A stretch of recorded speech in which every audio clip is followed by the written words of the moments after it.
Japonya'yı sarsan ve dünyayı dehşete düşüren cinsten bir olay. İnsan gaddarlığının en karanlık köşelerini ve adaletin en çok ihtiyaç duyulduğu anlarda bazen nasıl da ortalıkta görünmediğini gözler önüne seriliyor. Bu hayal edilebilecek en aşağılık suçların kurbanı olan bir kızın hikayesi. Ve daha da kötüsü, bu canavarlar Japonya'nın Çocuk Koruma Kanunu tarafından korunuyordu. 44 gün boyunca esir tutuldu, işkence gördü, istismar edildi ve kimse onu kurtarmaya gelmedi. Bu beton cinayeti olarak da bilinen, 44 günlük cehennem olarak da hatırlanan Junko olayı. Bu faillerin daha sonra başına ne geldiğini hiç merak ettiniz mi? Adaletin çatlaklarından sıyrılan o çocuklara ne oldu? Bu olay aklınız başınızdan alacak. Uyarıyorum, rahatsız edici olabilir. Çocuklar varsa yanınızda izlemeyin. Şimdi çayınızı kahvenizi alın, hazırsan anlatıyorum.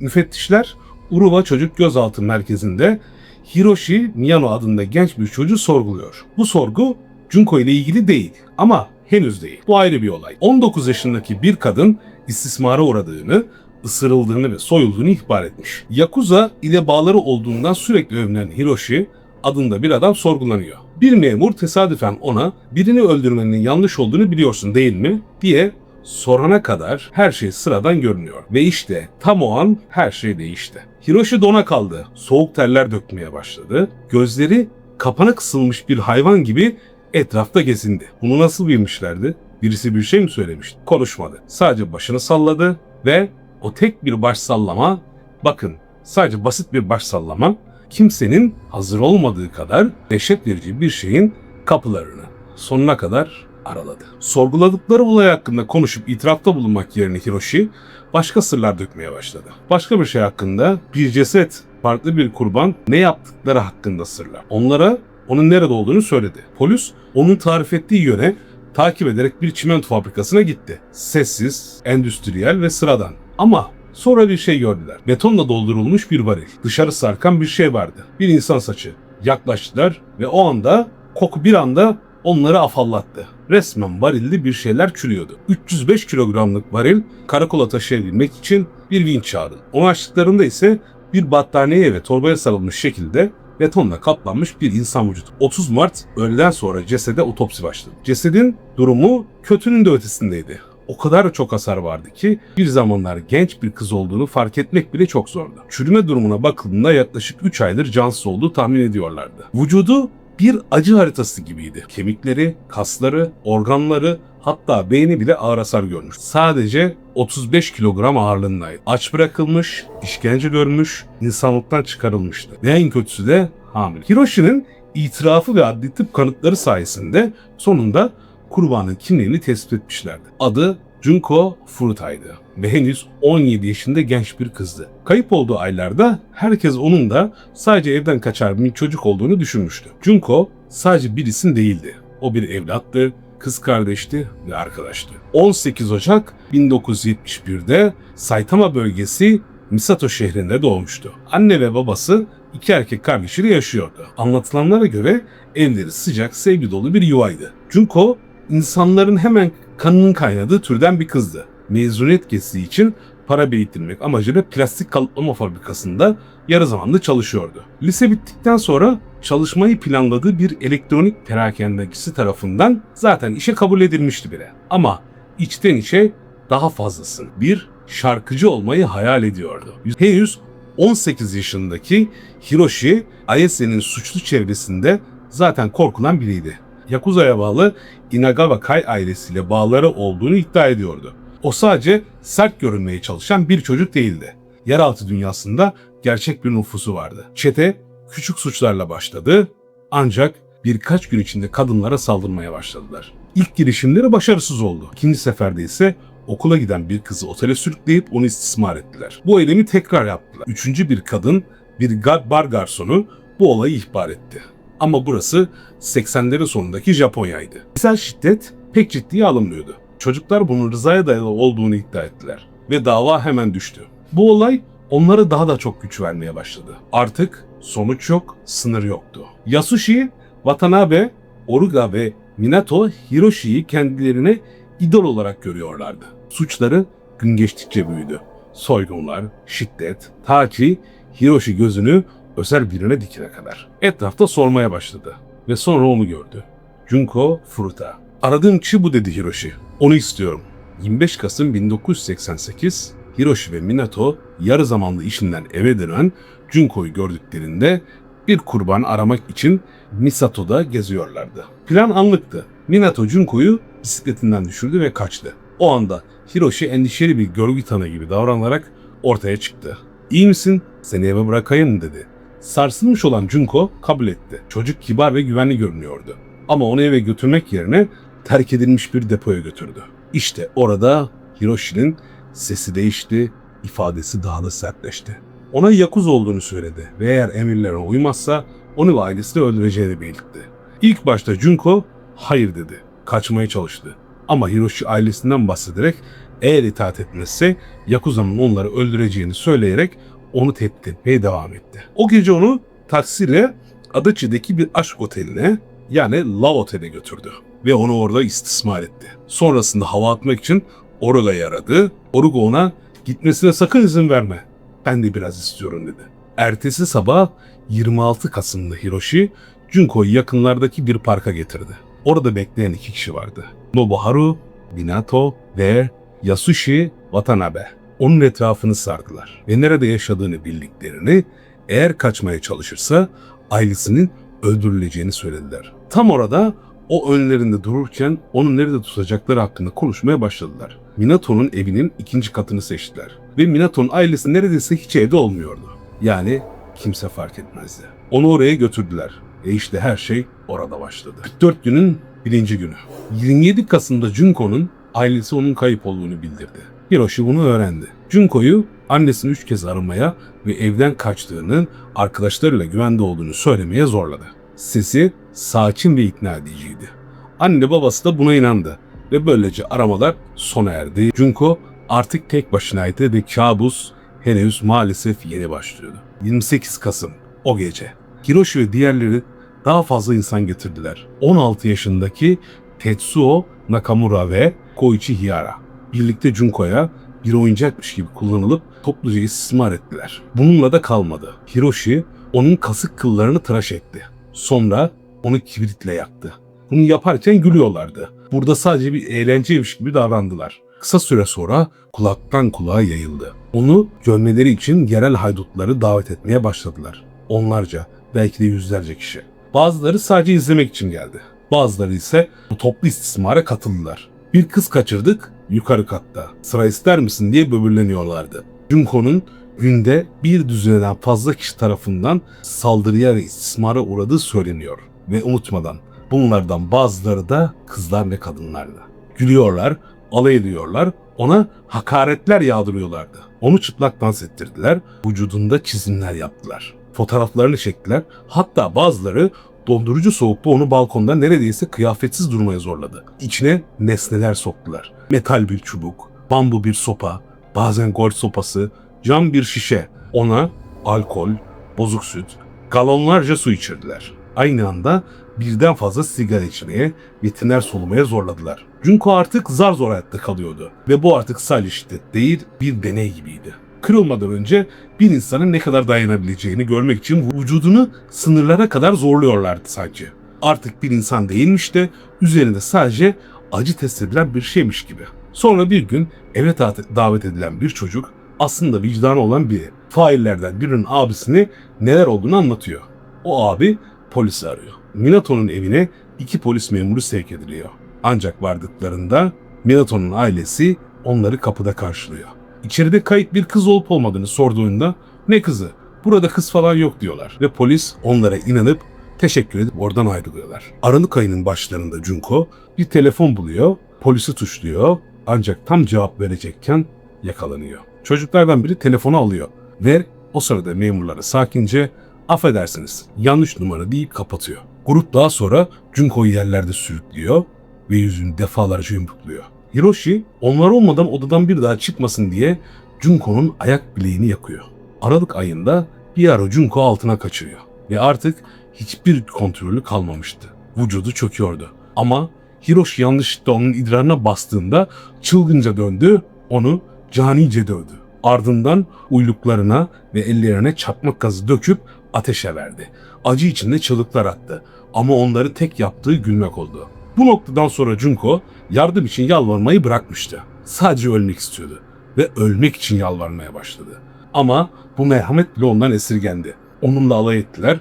Ölmek mi istiyorsun? Çok kötü. İstismar her gün büyüdü. Aralık ayının sonunda gelindiğinde artık zar zor hayatta kalıyordu. Ona günde sadece bir kez çok az miktarda yiyecek veriyorlardı. Sonunda ise sadece bir bardak süt. İzin verilen tek şey buydu. Vücudu açlıktan kırılıyor, eriyip gidiyordu. Ve sonra oynamak için başka bir yol buldular. Onu yere sabitlediler, kafasını beton zemine koydular ve bilincini kaybedene kadar üzerinde defalarca zıpladılar. Ocak ayına gelindiğinde Junko artık yürüyemiyordu.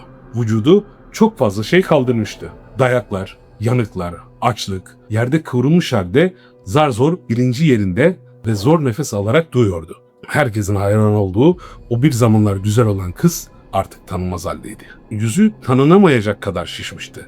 Yaraları çürümeye başlamış ve etrafa pis kokular yayıyordu. 4 Ocak 1989'da Hiroshi diğerleriyle birlikte mahjong masasının etrafında oturuyordu. Gerilim yüksekti. 100.000 yen ortaya koymuşlardı ve o kaybetmekten nefret ederdi. Oyun bittiğinde şansı yaver gitmemişse hayal kırıklığı öfkeye dönüşmüştü ve hedefi Junko olmuştu. Bir mum yaktı, göz kapaklarına ve sıcak bal mumunun yüzüne damlamasına izin verdi. Sonra suyunu kestiler. Ona eğer susadıysan kendi idrarını iç dediler. Tekmelendi, mobilyalara fırlatıldı. Travmadan dolayı artık nöbetler geçiriyordu. Kan lekelerinden kaçınmak için yumruklarını plastik poşetlere sardılar ve onu o şekilde dövdüler. Karnına defalarca dumbbell düşürdüler. Göğsünü penslerle yırttılar. Sanki bu hastalıklı bir komedi şovuymuş gibi gülerek sonra son kez Hiroshi onu ateşe verdi. Junko sürünerek uzaklaşmaya çalıştı. Bu kabusu bitirmek için son girişimiydi. Ama vücudu pes etti. Hareket etmeyi bıraktı. Numara yaptığını düşünerek onu 2 saat daha dövmeye devam ettiler. Ama o numara yapmıyordu. Junko Furuto sabah saat 10 sularında ölmüştü. 24 saatten kısa bir süre sonra Nobuharu'nun kardeşi Kochi panik içinde aradı. Junko'nun öldüğünü söyledi.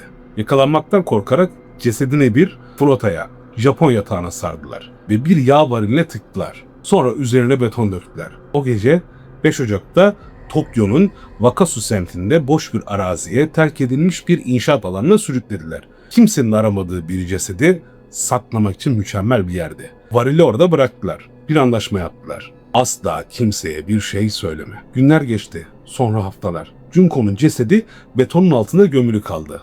Ve çocuklar için hayat sanki hiçbir şey olmamış gibi devam etti. Ta ki 1989'un başlarına kadar.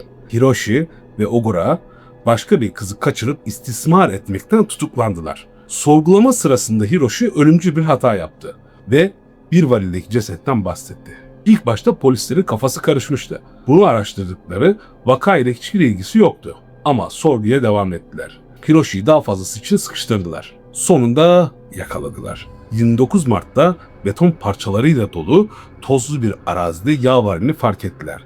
Saç görene kadar hiçbir şey sıra dışı görünmüyordu. Onu kırıp açtılar. İçinde aç bırakılmış, hırpalanmış bir ceset. Genç bir kız, hamile, kemikleri paramparça, vücuduna hala saplanmış küçük bir şişe. Beyni neredeyse yarı boyutuna kadar küçülmüştü. Yüzü tanınmayacak kadar hasar görmüştü. Bu yüzden onu teşhis etmek için parmak izlerini kullandılar. Ve onun Junko Furuto olduğunu anladılar. Sonunda gerçekler ortaya çıktı. Junko'nun cesedi bulunduktan sonra polis hızla harekete geçti. Çekirdek grubu tutukladılar. Hiroshi Miyano, Shiharu Ogura, Nobuharu Minato, Yasushi Watanabe, Tetsuo Nakamura, Koichi Ihara ve hatta Nobuharu'nun abi Kochi Minato. Junko'ya şiddet ve istismar eden diğer yüzlerce kişiyi bulmaya çalıştılar. Ama hiçbirine dava açılmadı. Kalabalığın içinde kayboldular. İsimsiz, dokunulmamış olarak. Junko'nun cesedi ailesine teslim edildi.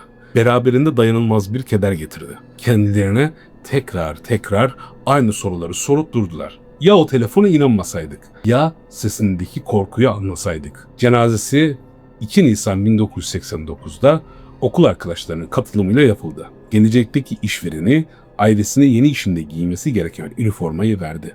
tabutunun içine yerleştirildi. Mezuniyette diplomasını almak için anne ve babası onun yerine ayağa kalktı. Olay mahkemeye taşındı. İlk başta çocukların kimlikleri Japonya'nın Çocuk Koruma Kanunu kapsamında korundu. Ancak suçlar o kadar korkunç, o kadar hayal edilemezdi ki gazeteciler tavır aldı. Shukan, Bunshun isimlerinin gizli kalmayı hak etmediklerini savunarak isimleri ve fotoğraflarını yayınladı. Mahkeme salonunun içinde failler her bir eylemi anlatırken insanlar adeta kustu. Hakimler bayıldı. Temmuz 1990'da hepsi suçlu bulundu. Ancak cinayetten değil. Bunun yerine ölümle sonuçlanan darp suçundan mahkum edildiler. Cezalar son derece hafifti. Çocuk ıslah kurumlarında sadece birkaç yıl. Çünkü Japonya'da reşit olmayanlara, akla gelmeyeni yapanlara bile genellikle rehabilite olma şansı verilirdi. Halk öfkeliydi. Tokyo polisi ve savcıları ağır cezalar, müebbet hapis, ölüm cezası ne olursa olsun talep eden binlerce mektup ve telefon aldılar. Savcılar Hiroshi için müebbet istedi, diğerleri için istemedi. Bu yüzden eleştirildiler. Ancak hukuk uzmanları özellikle 1988'deki Nagoya çift cinayeti davasını emsal göstererek cezaları savundu. O davada asıl katil 19 yaşındaydı ve ölüm cezasına çarptırılmıştı. İkincisi 17 yaşındaki ise müebbet almıştı. Aradaki fark kurban sayısıydı. Junko bir kişiydi. Nagoya davasında 2 kişi vardı ve Japonya'nın Nagayama standartına göre tek bir kurbanı içeren vakalarda ölüm cezası nadiren uygulanırdı. Savcılar ayrıca Junko vakasını öldürme kastının net olmadığı, sadece istismar kastı olduğunu söylediler. Hafif cezalar almalarına rağmen failler Temmuz 1991'de cezalarının indirilmesi için temyize başvurdular. Ancak mahkemenin başka planları vardı. Bunun yerine 3'ünün cezasını daha uzun sürelere çıkararak yeniden kesti. Asıl fail olan Hiroshi başlangıçta 17 yıla mahkum edilmişti. Bu Japonya'da müebbet hapis dışındaki en uzun ceza olan 20 yıla çıkarıldı. Ailesi evlerini sattı ve Junko'nun ailesine tazminat olarak 50 milyon yen ödedi. Psikolojik bir değerlendirme, Hiroshi'nin zekasını etkilemeyen ancak duygusal gelişimini geciktiren ve öğrenme güçlüğü olduğunu ortaya koydu. 2009'daki tahliyesinden sonra adını Yokohama olarak değiştirdi. Yakuza olan bağları hakkında böbürlenmeye devam etti ve saadet zincir işlerine karıştı. 2013 yılında bu kez banka dolandırıcılığı ve telefon dolandırıcılığı şüphesiyle tekrar tutuklandı.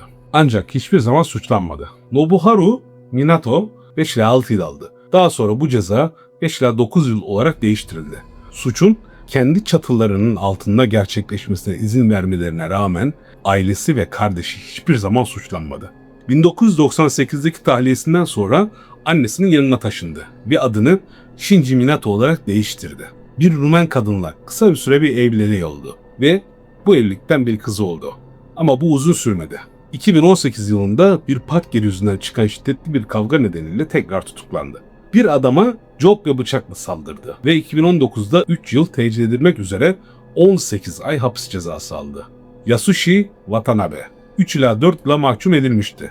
Daha sonra bu cezası 5 ila 7 yıla uzatıldı.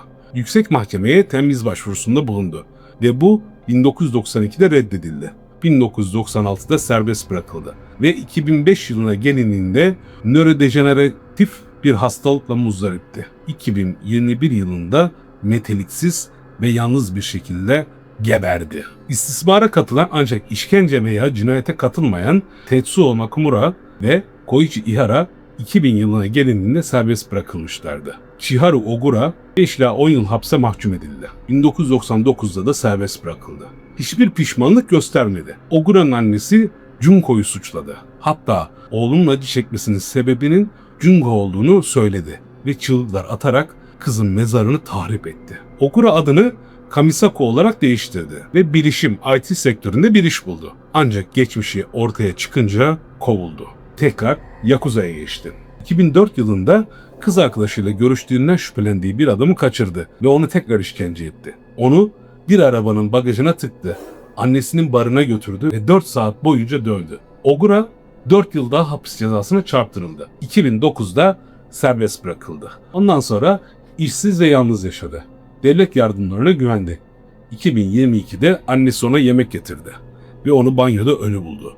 Kafası tuvalet taşıyla rezervuar arasına sıkışmıştı. Psikiyatrik ilaçlar kullanıyordu zaten ve kusarken kendi kusmunda boğulduğuna inanılıyor. Ve Junko o bir kurbandan daha fazlası oldu. Hayal edilemez bir acının hiç kimseden göstermesi istenmemesi gereken bir gücün ve başka tarafa bakan bir adalet sisteminin sembolü haline geldi. Hikayesi nesilden nesile aktarılan kitaplarda ve filmlerde yaşamaya devam ediyor. Adalet yerini bulduğu için değil, bulmadığı için. O bunu yapan insanlar gülerken acı içinde yalnız başına ölmek için yalvarıyordu ve bu şekilde öldü.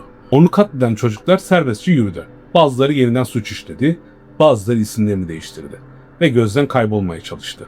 Bazıları hiçbir şey olmamış gibi yaşamaya devam etti ve bunlar sistemin rehabilite edilebileceğini yemin ettiği kişilerdi. Peki bir kızı 44 gün boyunca işkence eden aynı ellere ikinci bir şans verildiğinde bu ne anlama gelirdi? Dışarı çıkıp bunu tekrar yaptıklarında bu ne anlama gelir? Canavarları koruyan ve kızı unutan adalet sistemine ne ad verebiliriz? Gençtiler, kanun onların merhameti hak ettiğini söyledi. Ama Junko için o merhamet neredeydi? Ailesi onu hiç giymediği bir okul üniformasıyla gömdü. Hiç kazanamadığı bir diplomayı kabul ettiler. Her gece zihinlerini kurcalayan aynı sorularla uykuya dalıyorlardı. Ya bilseydik ya farklı bir şey yapsaydık. Ama gerçek şu ki onlar onu yarı yolda bırakmadı. Geri kalan herkes bırak. Şimdi size soruyorum. Onları rehabilite edildiğini düşünüyor musunuz? Ne yaptıklarını anladıklarını düşünüyor musunuz? Yoksa sadece içlerindeki karanlığı saklamakta daha mı iyi hale geldiler? Adaletten bahsettiğimizde bunu gerçekten kimin için yapıyoruz? Kurban için mi yoksa onun her şeyini elinden alanlar için mi? Eyvallah.